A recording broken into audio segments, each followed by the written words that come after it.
한번 따라서 합시다. 말씀대로. 다시 한번 말씀대로. 지난 한 주간 동안 시편 119편을 쭉 나눴습니다. 새벽에도 시편 119편, 수요 예배 때도 금요기도회 때도 117편을 쭉 했는데요. 119편을 했는데요. 왜냐하면 이 말씀이 깁니다. 전체 성경 그 장들 중에서 절수가 제일 많습니다. 몇 절이죠? 176절.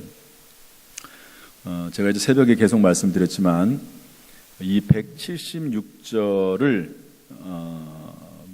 묶어놨습니다. 그래서 8묶음씩 이렇게 묶어놨습니다. 그러면은 전부 몇 묶음이 되죠? 176절을 8개씩 묶으면 전부 22개의 묶음이 됩니다. 제가 이제 3묶음씩 이제 쭉쭉쭉 설교를 했고, 그러다 보니까 딱 한 묶음이 나와요. 남습니다. 그래서 오늘 주일날 전체적으로 좀 종합 정리하는 차원에서 이 말씀을 좀 나누려고 하고요. 히브리어 알파벳 순서에 따라서 되어 있습니다. 그래서 1절부터 8절은 영어로 말하면 A로 시작을 하고, 또 이제 9절부터 16절까지는 B로 시작을 하고, 이런 식으로 해서 상당히 시편 119편은 조직적이면서 시적인 운율을 맞춘 그런 말씀이라고 볼 수 있습니다. 그 다음에 9절 9절마다 꼭 하나님의 말씀, 또 하나님의 계명, 또 하나님의 율례, 하나님의 법도, 하나님의 도, 이런 말들이 거의 대부분 들어가 있습니다. 이걸 보면 이 시편 119편의 주제는 뭐라고 할 수 있을까요? 하나님의 말씀입니다. 하나님의 말씀. 그래서 이 하나님의 말씀이 얼마나 중요한지, 또 우리가 하나님 말씀을 어떻게 대해야 되는지, 이 하나님 말씀을 어떻게 읽어야 되는지 하는 것들이 쭉 나와 있습니다. 그런데 참고로 우리 본론으로 들어가기 전에 이 말씀을 우리가 어떻게 이해할 것이냐 하는 것을 좀 생각을 해봐야 되는데요. 우리 요한복음 1장 1절 말씀 읽어보겠습니다. 요한복음 1장 1절 말씀 다 같이 시작. 태초에 말씀이 계시니라. 이 말씀이 하나님과 함께 계셨으니 이 말씀은 곧 하나님이시니라. 태초에 말씀이 계셨답니다. 그런데 이 말씀이 하나님과 함께 계셨는데 이 말씀이 곧 하나님이라는 거예요. 다시 말해서 우리가 지금 보고 있는 이 성경 말씀은 그냥 단순한 좋은 말씀, 교훈의 말씀이라기보다도 이 말씀은 하나님의 능력이 있고 하나님이 친히 하신 그런 하나님과 동일한 그런 말씀이다 하는 것을 우리가 먼저 이해를 해야 됩니다. 그래서 마치 우리가 이 성경을 대할 때는 이 하나님이시구나, 이 하나님의 말씀이구나. 그래서 보통 이제 우리 여러분 사극 같은 데를 보면 왕이 이렇게 그 공문을 보내잖아요. 공문이라고 해요. 어지를 이렇게 보내잖아요. 그러면 신하가 그 이제 왕의 그 말씀을 딱 보고 어떻게 합니까? 함부로 하지 않잖아요. 일단 무릎을 꿇습니다.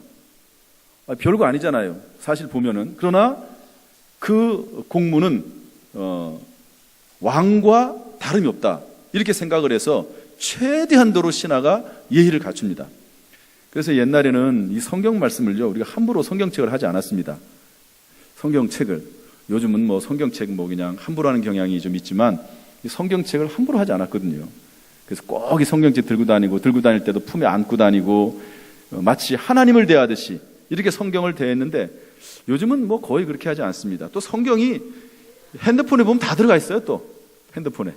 그래가지고 물론 저도 이제 핸드폰에서 성경 구절 찾아가지고 보기도 하고 읽기도 하고 그러는데 우리가 이 성경을 볼 때 그냥 일반 책이다 이렇게 생각하지 말고 마치 하나님을 대하듯이, 할렐루야, 하나님을 대하듯이 이 성경과 말씀을 대해야 합니다. 그래서 아침에 일찍 일어나면 기도하지만 성경 말씀도 하나 읽어보고 하나님도 뵙고 하나님 뵙듯이 이렇게 성경 말씀을 대하는 그런 마음 자세, 이런 것들이 필요하다고 봅니다. 오늘 이런 내용 중에서 이 말씀대로라고 하는 단어가 이 시편 119편에 12번 정도 나옵니다. 몇 번 정도 나온다고요? 12번. 그 내용들을 조금 정리를 하면 다시 9개로 정리가 됩니다. 그래서 그 9개의 말씀을 쭉 나누겠는데요. 여러분, 그 말씀을 다 깊이 일일이 다 나눌 수는 없습니다. 어떤 내용은 그냥 거의 읽는 수준으로 끝나고 어떤 부분은 조금 깊이 있게 다루고 그러면서 오늘 말씀을 진행하려고 합니다. 하나님의 말씀이 우리에게 어떤 의미가 있는지 오늘 시간을 통해서 발견될 수 있기를 주님의 이름으로 축복합니다. 첫 번째로 말씀대로 나를 깨닫게 하소서, 이렇게 기록되고 있습니다. 169절 한번 읽어보겠습니다. 시작. 여호와여, 나의 부르짖음이 주의 앞에 이르게 하시고 주의 말씀대로 나를 깨닫게 하소서. 여러분, 하나님의 말씀대로 나를 깨닫게 해달라는 말은 어떤 의미입니까? 하나님의 말씀은 우리를 깨닫게 한다라고 하는 내용이 어딘가는 있다는 겁니다. 그러니까 하나님의 말씀은 내가 알지 못하는 것을 깨닫게 하시고 내가 미처 깨닫지 못한 것을 발견하게 하시고 하나님의 말씀은 나에게 지혜를 주시고 능력을 주신다 하는 것을 알 수가 있습니다. 그래서 야고보서 1장의 말씀 보면 누구든지 지혜가 부족하거든 후히 주시고 꾸짖지 아니하신 하나님께 구하라, 그러면 주시리라 그랬습니다. 여러분, 하나님의 말씀은 우리를 깨닫게 하시는 말씀인 줄로 믿습니다. 그래서 하나님 앞에 기도하세요. 어려운 문제가 있고 힘든 일이 있을 때, 또 낙심되고 피곤하고 좌절될 때 하나님의 말씀을 구하십시오. 하나님의 지혜를 구하십시오. 그러면 그것이 우리에게 힘이 되고 능력이 될 줄로 믿습니다. 욥기서 42장 5절 말씀 읽어보겠습니다. 욥기서 42장 5절 시작. 내가 주께 대하여 귀로 듣기만 하였사오나 이제는 눈으로 주를 배움나이다. 여러분, 욥이 얼마나 많은 어려움을 당했습니까? 고통을 당했습니까? 그 많은 재산 다 날아가고 자기 병들고 가족들 다 죽고 아내는 떠나가고 그런 상황 가운데서 믿음을 끝까지 지켰어요. 하나님의 말씀을 끝까지 붙잡았습니다. 그랬더니 마지막 욥기서 42장 끝에 뭐라고 고백하냐면, 지금까지 내가 하나님 앞에 어려움을 당하지 않고 고난이 없었을 때에는 하나님의 말씀을 귀로 듣기만 하고 하나님의 말씀을 그렇게 귀로 듣는 말씀이었지만 이제는 눈으로 보나이다. 하나님을 직접 체험하고 깨달았다는 것이죠. 여러분, 하나님은 이렇게 우리를 깨닫게 하시는 하나님이십니다. 때때로 힘들고 어려운 일이 있다 할지라도 그때 낙심하지 마세요. 하나님 우리를 오히려 더 사랑하셔서 깨닫게 하기 위한 하나의 과정인 줄로 믿습니다. 두 번째로 우리 170절 말씀 읽어보겠습니다. 170절 시작. 나의 간구가 주의 앞에 이르게 하시고 주의 말씀대로 나를 건지소서. 하나님의 말씀은 나를 건지신다는 겁니다. 건지신다는 거죠. 우리 창세기 37장 28절 말씀 한번 읽어보겠습니다. 시작. 그때에 미디안 사람 상인들이 지나가고 있는지라 형들이 요셉을 구덩이에서 끌어올리고 은 20에 그를 이스마엘 사람들에게 팔매 그 상인들이 요셉을 데리고 애굽으로 갔더라. 여러분, 요셉 이야기 아시죠? 이복 형들이 요셉을 미워해요. 그래가지고 이제 요셉이 도시락을 가지고 자기들에게 도시락을 주려고 오는데 멀리서 요셉이 오는 걸 보고요, 죽이려고 합니다. 여러분, 형제들이라도 이런 일이 있습니다. 그런데 죽이려고 하다 보니까 우리가 죽일 필요가 뭐 있냐, 우리 손에 피를 묻힐 필요가 뭐가 있느냐, 그래가지고 구덩이에다가 집어넣어요. 죽으면 죽는 거고 우리가 뭐 손을 일부러 우리가 피를 묻힐 필요가 뭐가 있겠느냐, 그렇게 얘기하면서 집어넣습니다. 그런데 마침 미디안 사람 상인들이 지나가고 있습니다. 그러니까 또 생각이 바뀌는 거예요. 우리가 팔자. 죽일 필요가 뭐가 있느냐, 팔자. 그래서 팔리게 되지 않습니까? 이 과정을 보면은요, 하나님께서 요셉을 구덩이에서 끌어올립니다. 사람이 한 것 같지만 사실은 하나님께서 그 마음을 그렇게 인도해 가시는 거예요. 사람의 마음을 움직이는 분은 하나님이기 때문에 요셉을 죽이려고 처음엔 했지만 요셉을 결국에는 살게 하시고, 그리고 애굽으로 가게 하신 다음에, 여러분, 애굽은 그 당시에 최강대국입니다. 미국과도 같은 나라예요. 그런데 그 나라에 들어가게 하시고 거기에서 물론 13살부터 30살까지 17년 동안 고생을 합니다. 종살이하고 옥살이해요. 여러분, 그러나 그것이 고생으로 끝난 것이 아니잖아요. 거기서 애굽의 언어를 배우고 애굽의 문화를 배우고 애굽의 정치를 배우고 애굽의 모든 것을 배워요, 감옥에서. 그리고 나서 나중에 30살이 돼서 애굽의 총리가 되는 것을 볼 수가 있습니다. 모든 것이 하나님께서 이끌어 가신 하나의 과정이에요. 물론 악한 자는 악함으로 인해서 망하고 하나님의 섭리와 계획 가운데 있는 사람은 또 그 안에서 흥하지만, 그러나 이 모든 것들을 하나님께서는 선하게 하나님의 계획과 섭리 가운데서 인도해 나가시는 것을 볼 수가 있습니다. 그러므로 여러분 이 말씀을 믿으세요. 하나님은 우리를 건지시는 하나님이신 줄로 믿습니다. 하나님의 말씀 가운데 우리를 건지신다고 하시니 하나님의 말씀, 여러분 믿는 가운데 믿음으로 이 말씀을 대할 수 있기를 주님의 이름으로 축복합니다. 세 번째로 25절 말씀 한번 읽어보겠습니다. 25절 다 같이 시작. 내 영혼이 진토에 붙어 싸우니 주의 말씀대로 나를 살아나게 하소서. 여러분, 하나님은 우리를 살리시는 하나님이신 줄로 믿습니다. 히스기야가 사형 선고를 받았죠. 그러나 하나님 앞에 간절히 기도했더니 하나님께서 15년을 생명을 연장시켜 주셨습니다. 에스겔 골짜기에 마른 뼈들이 널려 있을 때 하나님께서 에스겔을 보내셔가지고 그 마른 뼈들을 향해서 명령하라고 했습니다. 마른 뼈야 일어나라, 살아나라. 그랬더니요, 놀랍게도 마른 뼈들이 일어나요. 그러니 거기에 살이 붙고, 그리고 거기에 힘줄이 생기고, 그리고 피부가 덮이고 피가 돌고, 그래서 에스겔의 그 골짜기에 있는 뼈들이, 마른 뼈들이 군대를 이루었다고 성경은 기록을 하고 있습니다. 이게 사람의 과학적인 지식으로는 이해가 안 되지만 과학을 뛰어넘고 과학을 만드신 하나님께서는 모든 것이 가능한 줄로 믿습니다. 이것이 우리의 믿음입니다. 나사로가 죽었지만 예수님께서는 그 나사로를 다시 살리셨습니다. 예수님은 부활하셔서 모든 우리 믿는 자들의 첫 열매가 되신 줄로 믿습니다. 하나님은 살리시는 하나님이세요. 우리는 부활의 종교를 믿고 있고, 그리고 무덤 안에 갇히신 주님이 아니라 무덤에서 다시 살아나신 주님을 믿는 그런 부활의 하나님, 부활의 주님을 믿는 종교입니다. 여러분, 어떤 환경 가운데서 살리신 하나님, 그 하나님 믿고 나갈 수 있기를 주님의 이름으로 축복합니다. 우리 116절 말씀 읽어보겠습니다. 116절 다 같이 보도록 하죠. 시작. 주의 말씀대로 나를 붙들어 살게 하시고 내 소망이 부끄럽지 않게 하소서. 하나님은 나의 소망을 부끄럽지 않게 하십니다. 하나님의 말씀 가운데 하나님은 분명히 말씀하기를 소망이 부끄럽지 않도록 하신다고 우리에게 말씀해주고 있습니다. 우리 로마서 4장 18절 말씀 한번 읽어보겠습니다. 시작. 아브라함이 바랄 수 없는 중에 바라고 믿었으니 이는 내 후손이 이 같으리라 하신 말씀대로 많은 민족의 조상이 되게 하려 하심이라. 아멘. 여러분, 아브라함 이름 많이 들어보셨죠? 바랄 수 없는 중에 바라고 믿었다는 겁니다. 여러분, 믿음은 뭐냐? 바랄 수 없는 중에 끝까지 믿고 또 믿는 것, 이것이 하나님을 믿고 신뢰하는 사람의 모습입니다. 로마서 4장 19절에는 이렇게 되어 있습니다. 그가 100세나 되어 자기 몸이 죽은 것 같고 사라의 태가 죽은 것 같음을 알고도 믿음이 약하여지지 아니하고. 바랄 수 없는 게 바로 믿었다는 건 말이 뭐냐면, 이 아브라함의 나이가 100살이 됐어요. 그의 아내 사라는 90살이 됐습니다. 그러나 하나님께서 내가 너에게 아들을 주겠다고 하신 그 약속의 말씀을 믿고, 그 말씀을 믿고 바랄 수 없는 중에 계속 바라고 믿었다는 거죠.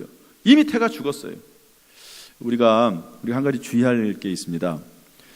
아브라함이 100살 때 아들을 얻고 90살 때 사라가 아들을 얻었으니까 나도 기도하면 내가 나이가 70이지만 임신할 수 있겠다, 이렇게 생각하면 안 됩니다. 왜 안 될까요? 하나님의 말씀이 아브라함에게 떨어졌기 때문에 그래요.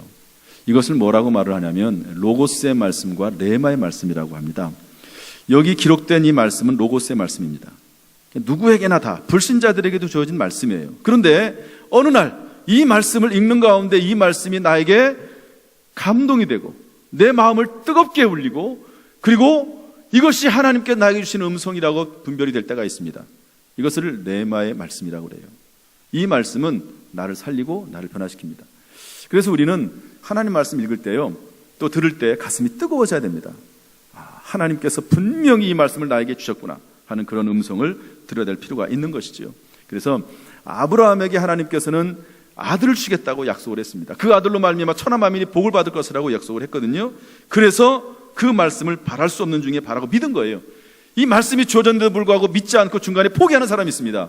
그러나 우리는 하나님의 말씀이 나에게 레마의 말씀으로 들려지면 그 말씀을 붙잡고 또 붙잡고 그 말씀을 끝까지 붙잡으면 그 말씀대로 반드시 이루어지게 될 줄로 믿습니다. 소망이 부끄럽게 하지 않습니다. 여러분에게 하나님의 말씀이, 하나님의 음성이 주어지기를 주님의 이름으로 축복합니다. 여러분 각자 처한 상황이 다 달라요. 그런데 그 상황 속에서 하나님의 말씀을 듣고 읽는 가운데 우리의 가슴이 뜨거워지고 그 말씀이 나에게 다가오면 그 말씀대로 역사가 되는 기적이 있을 줄로 믿습니다. 28절 말씀 읽어보겠습니다. 28절 다 같이 28절 시작. 나의 영혼이 눌림으로 말미암아 녹사오니 주의 말씀대로 나를 세우소서. 여러분, 주의 말씀대로 나를 세우소서라고 하는 말이 뭘까요? 어디엔가 하나님의 말씀이 나를 세운다고 하는 말씀이 있다는 거예요. 여러분, 이 말씀대로 하나님께서는 우리를 세우시기를 원하시는 줄로 믿습니다. 하나님은 쓰러진 나를 일으켜 세우신다는 거예요. 쓰러진 나를 일으켜 세우십니다. 이스라엘 역대 가장 악한 왕이 하나가 있습니다. 아합이라고 하는 왕입니다. 아합. 그런데 그 아합 왕이 왜 그렇게 악한 왕이 됐냐면 이스라엘 왕비인 이세벨은 이방 여자인데 왕비가 됐습니다. 하나님을 모르는 그런 여자인데 왕비가 됐어요. 이스라엘의 왕의 부인이 됐습니다. 성경 말씀 뭐라고 되어 있냐면 이 이세벨 이 여왕 때문에 아합 왕이 악해졌다는 거예요. 이 이세벨이 계속 충동을 하고 악한 일을 하게 해서, 그리고 악한 꾀를 써가지고요 자꾸 이 자기 남편이 악한 길로 가도록 만들어요. 그래서 아합 왕이 악한 자가 됩니다. 참 이런 면을 보면 부인을 잘 만나야 되는 것 같아요. 물론 남편도 잘 만나야 되지만 부인을 잘 만나야 됩니다. 남편이 조금 잘못하면 부인이 좀 이렇게 조정을 해서 이게 선하게 가도록 이렇게 인도를 해야 되는데, 그렇지 못하고 똑같이 악해지고, 이게 악한 일인지 뻔히 알면서도 불구하고 더 악해지고, 그런 경우가 있거든요. 그러면 둘 다 패망하는 겁니다. 성경에 보면은요, 악한 자는 더 악해지게 돼 있어요. 왜? 멸망받기 위해서.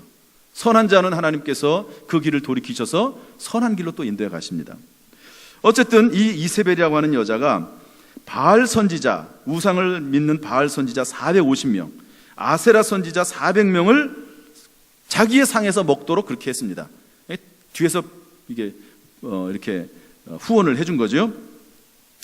그런데 어느 날 엘리야가 이 850명의 이방 우상 선지자들과 함께 갈멜산에서 싸우잖아요. 갈멜산에서 먼저 우상을 숭배하는 850명이 하늘에서 불이 내리게 해달라고 막 기도를 합니다. 소리를 막 질러요. 막 옷을 찢습니다. 심지어는 그게 안 되니까 칼을 꺼내가지고 자기의 몸을 찢어가면서 그렇게 자기가 믿는 아세라 그리고 바알 신에게 기도를 해요. 그런데 아무런 응답이 없습니다. 나중에 엘리야가 나서가지고요, 그 제단 위에다가 제물을 올려놓고 그 주변에다가 물을 다 뿌리고, 그리고 하나님 앞에 기도했더니 하늘에서 불이 내려와가지고 물을 다 핥아버리고, 그리고 제물을 완전히 불살라버리고 맙니다. 그리고 나서 그 아세라 선지자, 바알 선지자 850명을 다 죽여버립니다. 백성들을 시켜서 죽여버리라고 명령을 내리죠. 그 말을 누가 들었냐면 이세벨이 들었습니다. 이세벨이 듣고 뭐라고 얘기하냐? 내가 이 엘리야를 죽여버리고 말겠다. 내가 반드시 엘리야를 죽여버리고 말겠다. 이렇게 막 소리를 질렀어요. 그런데 이 이야기를 누가 전해줬습니다. 엘리야에게. 엘리야가 그 말을 듣는 순간 간담이 녹았습니다. 참 사람의 마음은 약한 것 같아요. 수시로 사람 마음 변합니다. 그렇게 능력이 많고 기도해서 하늘에서 불이 떨어지게 했던 엘리야가 겁이 나가지고요 도망갑니다. 도망가요. 그래가지고 로뎀나무 밑에서 뭐라고 말을 하냐면, 열왕기상 19장 4절에 보면 이렇게 되어 있습니다. 여호와여, 넉넉하오니 지금 내 생명을 거두시옵소서. 나는 내 조상들보다 낫지 못하니이다. 죽여달라는 거예요. 하나님 너무 힘듭니다. 제가 바알 아세라 선지자 850명과 싸워가지고 이겼지 않습니까? 그런데 왜 또 이런 일이 생깁니까? 그래가지고요 하나님 앞에 죽여달라고 합니다. 오늘날 우리의 말로 말을 하면 이 엘리야가 지금 심한 우울증에 걸린 겁니다. 아주 심각한 우울증에 걸린 거예요. 자포자기, 절망, 낙심 이렇게 빠진 겁니다. 그래가지고 모든 것을 다 그만두고 그냥 로뎀나무 밑에 앉아가지고 잠을 잤습니다. 될 때려더라 그러고 막 잠을 잔 거예요. 그런데 우리 열왕기상 19장 5절 말씀 읽어보겠습니다. 19장 5절 시작. 로뎀나무 아래에 누워 자더니 천사가 그를 어루만지며 그에게 이르되 일어나서 먹으라 하는지라. 하나님이 천사를 보내세요. 어루만지는 겁니다. 천사들이 어루만져주고, 눈으로 보이지는 않겠지요. 모르겠습니다. 엘리야가 눈으로 봤을지는 모르지만 어루만져주는 거예요. 여러분, 우리가 힘들고 낙심되고 피곤할 때 눈에 보이진 않지만 무언가 내 속에서부터 힘이 생기고 무언가 나에게 소망을 주고 할 수 있습니다. 이게 뭐냐? 하나님이 천사들을 보내셔서 우리를 어루만져 주는 거예요. 어루만져 주는 거. 하나님께서 여러분들을 어루만져 주시기를 주님의 이름으로 축복합니다. 그러면서 음식을 준비해가지고 먹으라는 거예요. 엘리야가 그 음식을 먹습니다. 그리고 힘을 얻어요. 힘을 얻고 다시 선지자로서 사역을 감당을 하는 것을 볼 수가 있습니다. 여러분, 이 말씀이 엘리야를 위해서 주어졌을까? 아니라는 거죠. 엘리야를 위해서 물론 주신 말씀이지만 이 말씀을 통해서 하나님은, 그리고 하나님의 말씀은 쓰러진 우리를 이렇게 세운다. 할렐루야. 이것을 우리에게 알려주고 있습니다. 여러분, 하나님의 은혜로 말미암아 혹시 쓰러졌을지라도 하나님의 위로하심과 만져주심이 있기를 주님의 이름으로 축복합니다. 41절 말씀 읽어보겠습니다. 41절 다 같이 읽어보죠. 시작. 여호와여, 주의 말씀대로 주의 인자하심과 주의 구원을 내게 임하게 하소서. 하나님은 인자하시며 구원이 나에게 임하게 하신다고 말씀에 기록되어 있다는 것입니다. 우리 시편 103편 11절 말씀 읽어보겠습니다. 시작. 이는 하늘이 땅에서 높음같이 그를 경외하는 자에게 그의 인자하심이 크심이로다. 하나님은 인자하세요. 긍휼을 베푸십니다. 우리 58절 말씀 읽어보겠습니다. 58절 시작. 내가 전심으로 주께 간구하였사오니 주의 말씀대로 내게 은혜를 베푸소서. 하나님은 은혜를 베푸신다는 말씀이죠. 시편 103편 13절 말씀 읽어보겠습니다. 시작. 아버지가 자식을 긍휼히 여김같이 여호와께서는 자기를 경유하는 자를 긍휼히 여기시나니. 하나님 우리를 불쌍히 여기세요. 왜? 우리가 흙에 불과한 존재 아닙니까? 원래 연약한 존재 아닙니까? 여러분, 이런 하나님을 아버지로 믿고 섬기고 따른다는 사실 감사할 수 있기를 바랍니다. 65절 말씀 읽어보겠습니다. 65절 시작. 여호와여, 주의 말씀대로 주의 종을 선대하셨나이다. 하나님은 주의 종을 선대하고 주의 백성들을 선대하는 줄로 믿습니다. 로마서 8장 28절 말씀 읽어보겠습니다. 시작. 우리가 알거니와 하나님을 사랑하는 자 곧 그의 뜻대로 부르심을 입은 자들에게는 모든 것이 합력하여 선을 이루느니라. 할렐루야. 76절 말씀 마지막으로 읽겠습니다. 시작. 구하오니 주의 종에게 하신 말씀대로 주의 인자하심이 나의 위안이 되게 하시며. 주의 말씀에 하나님은 우리에게 위로와 평안이 되신다고 말씀하고 있습니다. 이 말씀 가운데 우리가 위로와 평안을 얻을 수 있기를 소원합니다. 빌립보서 4장 6절 7절 말씀 한번 읽어보겠습니다. 시작. 아무것도 염려하지 말고 다만 모든 일에 기도와 간구로 너희 구할 것을 감사함으로 하나님께 아뢰라. 그리하면 모든 지각에 뛰어난 하나님의 평강이 그리스도 예수 안에서 너희 마음과 생각을 지키시리라. 아멘. 하나님의 평강이 우리의 마음과 생각을 지키십니다. 하나님은 우리가 기도할 때 말씀 가운데서 분명히 위로와 소망을 주시고 우리를 만져주시는 하나님이신 줄로 믿습니다. 지난주일 제가 설교할 때 전쟁과 기도라고 하는 제목으로 설교했어요. 여러분, 여호수아는 생명을 걸고 아말렉과 싸웠습니다. 모세는 아론 훌과 함께 손을 들고 손을 받쳐주면서 땀을 흘리면서 기도했습니다. 여러분, 중동 지역은 덥잖아요. 그냥 서 있어도 덥습니다. 그런데 손을 들고 땀을 흘리며 수많은 시간 동안 밤이 질 때까지 그렇게 기도를 했습니다. 저는 이 말씀을 보면서 우리의 기도가 우리에게 위안을 주는 기도는 좀 더 깊어야 되겠다는 생각을 좀 해봤습니다. 어떤 글을 보니까요, 라이즈 업 타일랜드라고 하는 그런 글이 있더라고요. 라이즈 업 타일랜드. 타일랜드는 태국입니다. 어떤 사람이 태국은 불교 국가지 않습니까? 이 나라에 가서 좀 복음을 전해야 되겠다 생각을 해가지고 몇몇 사람들이 거길 갔습니다. 그러고 나서 뭘 했냐? 밥 먹는 것과 전도하는 시간 외에는 하나님 앞에 기도를 했어요. 물론 항상 이렇게 할 수는 없죠. 여호수아처럼 싸워야 될 사람은 또 싸워야 됩니다. 전쟁에 나가서 생명을 걸고 싸워야 될 사람은 또 싸워야 됩니다. 그러나 기도할 때는 또 기도해야 되거든요. 이렇게 간절히 기도했더니 이 불교의 나라에서도 하나님의 역사 나타나는 것을 보았다 하는 그런 간증을 본 적이 있습니다. 이제 10월 17일부터 자녀와 수험생을 위해 하나님께 기도하는 기도 시간을 좀 가지려고 그래요. 여러분, 성경 말씀에 뭐라고 되어 있냐면 예수님께서 이 골고다 언덕으로 올라가실 때 십자가를 지기 위해서 올라가면서 울면서 따라오는 여자들에게 뭐라고 말했습니까? 나를 왜 울지 말아라. 너와 너의 자녀를 위해서 울으라고 되어 있습니다. 우리가 참으로 하나님 앞에 기도하는 가운데 하나님의 위로와 평안이 우리의 기도를 통해서 하나님의 은혜로 우리 가정 가운데 나타날 수 있기를 주님의 이름으로 축복합니다. 이제 말씀을 좀 정리하려고 합니다. 그러면 이렇게 119편에 하나님의 말씀에 대한 놀라운 이야기들이 있는데 이 말씀에 대해서 우리는 어떤 태도를 가져야 될까? 이 중요한 겁니다. 태도가 중요하거든요. 태도가. 사람마다 태도가 중요합니다. 태도가. 참 보면은요, 이 신앙생활도 그런 것 같아요. 그 사람의 태도, 어떤 의도, 이게 엄청나게 중요합니다. 겉으로 보는 것하고 속은 다르거든요.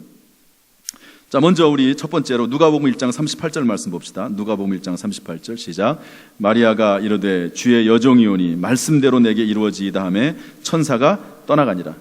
어느 날 처녀 마리아에게 천사가 와서 뭐라고 말하냐면 임신했다. 그런데 그 아이가 장차 온 인류를 구원할 그리스도 메시아가 될 거다, 이런 얘기를 합니다. 그랬더니 이 여자가 깜짝 놀래요. 마리아가. 아니, 내가 남자를 알지 못하는데 어떻게 임신할 수 있습니까? 여러분, 그 당시에는 처녀가 임신을 하면 돌로 쳐서 죽이게 되어 있습니다. 그런데 임신했다고 하니까 얼마나 놀라운 일이에요. 그러나 성령으로 잉태했다고 얘기를 하고 그 아이를 통해서 하나님께서 인류를 구원할 계획이 있다고 말씀을 하니까 마리아가 뭐라고 말하죠? 주의 여종이오니 말씀대로 내게 이루어지이다. 따라서 합시다. 주의 여종이오니 말씀대로 내게 이루어지이다. 말씀에 대한 첫 번째 태도는 뭐냐면 그 말씀이 내 안에서 이루어지기를 원해야 됩니다. 말씀이 내 안에서 이루어지기를, 마치 피가 되고 살이 되는 것처럼. 여러분, 이 살을 뼈에서 떼내려고 생각을 해보세요. 여러분, 갈비 좋아하시죠? 갈비 먹을 때 먹기 쉽지 않잖아요. 붙어있는 그 살을 갈비 뼈에서 이렇게 뜯어먹기가 쉽지 않습니다. 그런 것처럼 하나님의 말씀이 나에게 피가 되고 살이 되어서 나와 떨어질 수 없는 관계가 되도록, 그래서 내 속에서 하나님 피가 흐르듯이 하나님의 말씀이 흐르고, 그렇게 하나님 말씀이 내 속에서 역사해달라고, 그 말씀이 내 것이 달라고 하는 그런 소원이 우리에게 있어야 됩니다. 여러분, 그러한 말씀에 대한 태도가 우리의 말씀에 대한 태도가 될 수 있기를 주님의 이름으로 축복합니다. 두 번째로 마태복음 4장 10절 말씀인데 읽어보겠습니다. 시작.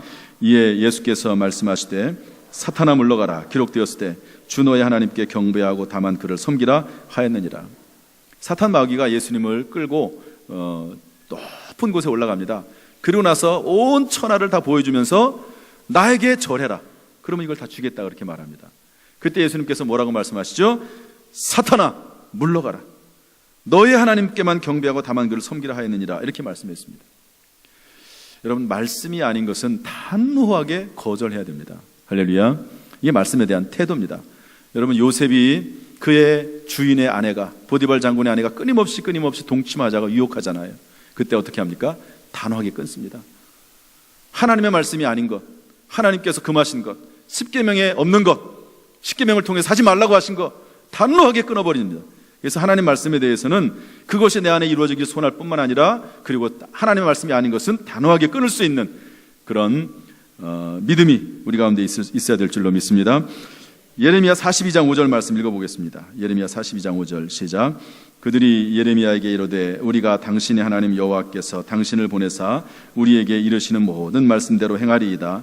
여호와께서는 우리 가운데서 진실하고 성실한 증인이 되시옵소서. 따라서 합시다. 말씀대로 행하리이다. 여러분, 행동화해야 할 말씀이 있습니다. 내 속에 들어와서 역사. 여러분, 성령의 능력으로 임신하는 거 내가 어떻게 할 수 있는 게 아니에요. 그러나 어떤 말씀을 말씀을 행동으로 옮겨야 될 말씀이 있습니다. 예를 들어서 십계명에 있는 말씀 중에 부모를 공경하라, 살인하지 말라, 간음하지 말라, 도둑질하지 말라, 또 하나님을 섬기라, 이런 여러 가지 면에서 우리가 행동으로 옮겨야 될 부분이 있거든요. 주일날 나와서 예배를 드려야 되는 것도 행동으로 옮겨야 될 말씀 중에 하나입니다.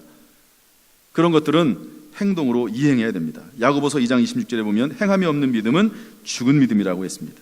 그러므로 말씀에 대한 태도, 첫 번째, 말씀이 먼저 내 안에 이루어지도록 소원해야 되고, 말씀 아닌 것은 거절하고, 행동해야 될 말씀에 대해서는 내가 순종할 수 있게 해달라고 하나님 앞에 기도하고 결단하는 마음이 있기를 주님의 이름으로 축복합니다. 말씀을 정리합니다. 한 가지 이야기만 하죠. 이종필 목사님이라고 하는 분이 계십니다. 세상의 빛 교회 담임 목사고요, 하나 성경 관통 선교의 대표입니다. 이분이 초등학교 4학년 때, 지금부터 아마 한 40년, 50년 정도 된 것 같아요. 경기도 시골 마을에서 초등학교를 다녔습니다. 그런데 그 초등학교에 담임 선생님이 있는데, 그 담임 선생님은 서울에서 출퇴근을 했어요. 서울에서. 그런데 이제 여름방학이 돼가지고 그 서울에 집이 있는 선생님이 자기 친구와 함께 2명을 서울로 초청을 했습니다. 그래가지고 이제 서울로 가게 된 건데, 지금이야 뭐 서울이나 지방이나 뭐 큰 차이가 없지만 옛날에 비해서 그때는 이제 서울과 지방이 많이 차이가 있었습니다. 서울에 가니까 너무 놀라운 게 많았어요. 그래서 하루 정말 온종일 선생님과 함께 친구와 함께 보내고 나서 이제 다시 돌아왔습니다. 시외버스를 타고 읍내로 딱 도착을 했어요. 친구 부모님이 짜장면을 사줬습니다. 참 옛날에는 짜장면 하나면은 얼마나 기뻤습니까? 그래가지고 졸업할 때면 저도 짜장면 먹은 기억이 나요. 그거면은 뭐 충분하죠. 거기다가 만약에 뭐 탕수육 같은 거 하나 더 주면은 뭐 더 이상 바랄 게 없는 거죠. 그래서 이 짜장면을 먹고 자기는 조금 더 들어가는 거예요. 친구는 읍내에 살고 우리도 마찬가지잖아요. 읍내에서 이제 터미널이 있으면 거기에서 이제 더 깊이 들어가는 사람들은 버스를 타잖아요. 그래서 버스를 타고 이제 마을 앞 정류장까지 딱 도착을 했습니다. 그런데 이미 밤이 됐어요. 집으로 가야 되는데 평소에 계속 왔다 갔다 가는 길인데 그날은 이상하게 아무리 걸어도 집이 안 나오는 거예요. 한참 걷고 되돌아보면 다시 정류장 제자리에 오고 그러는 것이 무려 2시간이 지났습니다. 2시간. 점점 밤은 더 어두워지고 집에 갈 길은 더 멀어지는 거예요. 그러니까 그냥 자연스럽게 찬송이 나오는 거죠. 초등학교 4학년짜리가 이런 찬송을 다 했다고 기록되어 있습니다. 거기 간증해 보면 내 갈 길 멀고 밤은 깊은데 빛 되신 주 저본향 집을 향해 가는 길 비추소서. 내 갈 길 멀고 밤은 깊은데 빛 되신 주 저본향 집을 향해 가는 길 비추소서. 이런 찬송을 막 부른 거예요. 그런데 그럼에도 불구하고 집을 못 찾아요. 항상 다니는 길인데 못 찾습니다. 그래가지고 어떤 생각을 했냐면 이제는 도저히 내 힘으로 안 되겠다. 누구의 도움이 필요하다. 이런 생각을 들어서 그냥 찾기로 나왔습니다. 찾길에는 사람들도 다니잖아요. 찾길에는 차도 다니고 뭐 자전거도 다니고 그러겠지 않겠습니까? 그래서 한참 기다리는데 마침 불빛 하나가 저 멀리서 오는 거예요. 어떤 아저씨가 자전거를 타고 오고 있습니다. 그래서 그 아저씨에게 자초지종을 다 설명을 하고 그랬더니 아저씨가 태워줬어요. 그런데 이제 그 아저씨 뒤에 자전거에 올라타가지고 이제 아저씨 허리를 붙잡고 가는데 자기 생각과는 전혀 반대 방향으로 가는 거예요. 내 생각은 이쪽으로 가야지 집이 나올 것 같은데 아저씨는 이쪽으로 가는 거예요, 집을. 그러니까 얼마나 무섭습니까? 야, 이 아저씨가 나를 유괴하러 가는 거 아닌가? 막 머리가 막 쭈뼛쭈뼛 막 쓰는 거죠. 그런데 어떻게 할 수가 없어요. 거기서 내린다고 해서 집을 찾아갈 수 있는 것도 아니고 또 내려달라고 할 수 있는 것도 아니고 다른 방법이 없습니다. 그래서 믿기로 했습니다. 믿기로 했어요. 그리고 아저씨의 허리를 붙잡고 얼굴에 아저씨 등에다가 얼굴을 파묻고 그리고 따라갔습니다. 한 10분 정도 따라가니까 아저씨가 다 왔다 내려라. 내렸더니 집 문 앞이었습니다. 제가 이 간증 글을 읽고요. 이런 생각이 들었어요. 그 아저씨는 하나님이며 또한 하나님의 말씀이다. 이런 생각이 들었어요. 하나님 말씀입니다. 우리가 길을 헤매다가 갈 길이 없어요.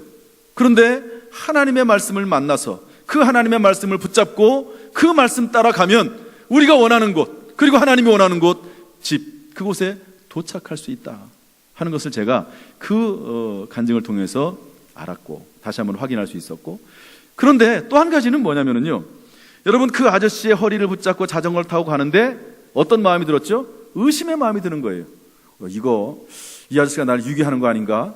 그런 마음이 들었잖아요. 그런데 우리도 마찬가지예요. 여러분 이 성경 말씀 우리가 믿고 따라가지 않습니까 지금? 그래서 이렇게 주일날 나와서 예배도 드리고 기도도 합니다. 그런데 어떤 경우에는 내가 이 말씀대로 살면 이게 성공하는 게 아니라 흥하는 게 아니라 혹시 망하는 거 아니야? 이거 보면 이 말씀대로 살다가 내가 손해보는 거 아니야? 그런 경우도 있습니다. 그러니까 우리가 하나님 말씀대로 순종하지 않잖아요. 말씀 있음에도 불구하고 그 말씀대로 안 하잖아요. 우리가 의심하는 겁니다. 두 마음을 품는 거예요. 두 마음을. 그러나 그럼에도 불구하고 이 초등학교 4학년짜리는 다 다른 길이 없으니까 그냥 믿고 아저씨 허리 붙잡고 갔더니 도착을 했습니다. 여러분, 이 하나님의 말씀은 우리에게 생명이 되는 말씀인 줄로 믿습니다. 여러분, 이 말씀 붙잡고 가면 결코 망하지 않습니다. 이 말씀 붙잡고 변함없이 흔들림 없이 이 말씀 붙잡고 가서 우리의 집에 도달하고 천국 분양에 도달하고 이 땅에서도 복된 인생이 되기를 주님의 이름으로 축복합니다. 기도하겠습니다.